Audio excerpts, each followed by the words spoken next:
On today's episode, 20% of the population now drive the consumer economy, and that's not good.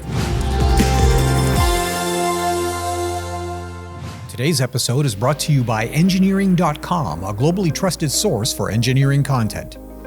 Check out this and many other exclusive videos for the engineering professional found only on engineering.com TV today. In economic terms, America is about buying things. 70% of the economy depends on consumer spending, and I did, and a lot of people do, build engineering careers around mass producing those consumer goods. It was and it is a beautiful thing.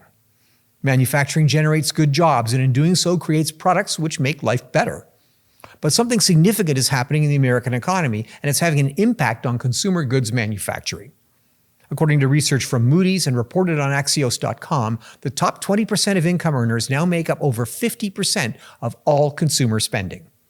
Consumption amongst middle and lower income consumers has flatlined in 2025 with no signs of improvement. In essence, the wealthy are propping up the U.S. economy, and while in dollar value terms, the numbers don't care who in the socioeconomic spectrum spends the money, there are real effects for manufacturing. The economists call it decreasing marginal propensity to consume. In essence, it means that there's a limit to how much of any one thing that a single individual will consume, even if they have unlimited resources to spend. Wealthy individuals may buy a Rolex, but very few will buy 1,000 of them. In my watch example, Rolex makes about 1.2 million watches a year worth about $10 billion. Casio produces something like 40 million watches per year with sales of about $1.5 billion. The takeaway is that luxury goods are wildly profitable, so profitable that a shift in consumption from the middle class to the affluent can be highly lucrative for many consumer goods brands.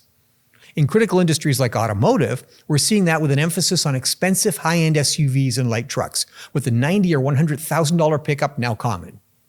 Could the big three make simple, reliable $25,000 vehicles? Well, without doubt. But the overall profitability of very high-end product means that the firms can make more money making 1/5 or 1/10 of the volume by simply surrendering the middle and bottom of the market to high-volume, low-margin manufacturers. Historically, that's been fine with American consumers as long as a steady stream of low-cost imports arrived to provide a supply of affordable consumer goods. That's how the Japanese manufacturing industry started, followed by the Koreans and the Chinese. But right now we're looking at a perfect storm.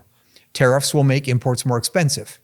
Automakers are incentivized to build fewer, much more expensive products because much of the American customer population simply can't afford the profitable vehicles.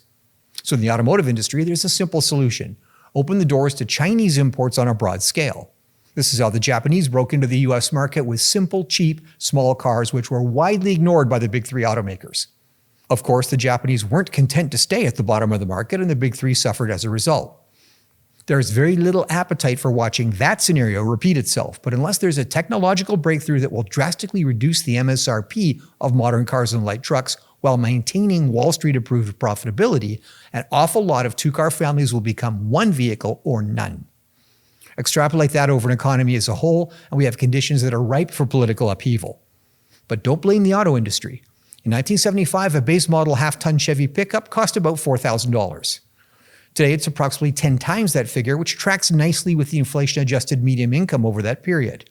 But if 80% of the population simply doesn't have enough money to buy consumer goods, relying on the top 20% to do so is a precarious way to run an economy. Something to think about before you pull that lever on Election Day. Well, that's it for today's episode of End of the Line, brought to you by engineering.com. For our deeper engineering series, visit engineering.com TV for exclusive shows like Manufacturing the Future, Designing the Future, and the Engineering Roundtable, not found on our YouTube channel. The links are in the description below. Thanks for watching.